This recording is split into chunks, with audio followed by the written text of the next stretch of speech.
Okay, so I want your opinion on this. One thing that I'm really curious about is when people go on this show and you learn to be vulnerable, like you really do. I think that's one of the positive things about the show is that you really learn how to open up genuinely. Right. I was not a vulnerable person. I did not talk about emotions. I did not talk about my feelings. And I sure as heck did not let people see me cry. Mm-hmm. And so now I cry all the time, and I can tell you.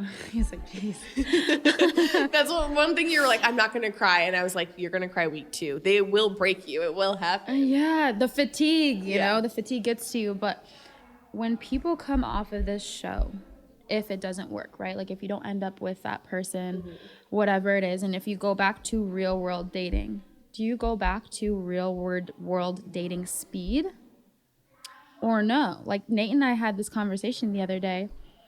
Well, we're kind of going back and forth. And it's like, is it hard to go back to dating normally? Because now, for me, I feel like it'd be personally, like I'd sit down on a first date and be like, I don't care about your favorite color. I don't care about, I mean, I do, but I want to get to the good things. You know what I mean? Like, there's just so many things that you can figure out quickly. Is this going to work, or do I even want a second date or not?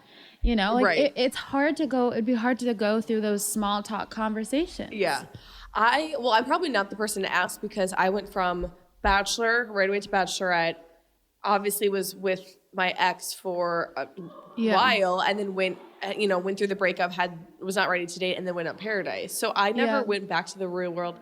Oh, as Thomas slowly walks by with bagels. What a sight to behold. Oh my goodness. So I never went back into like, quote, real world dating, but I think it's something that comes with age because at that point, you know, dating when you're younger, say in college and in your 20s, it's so fun, but you really do have, I would say, so much more time to kind of explore things. Like for me now, I just hate wasting time and I want to see if I am actually compatible and will work out in the long run with somebody.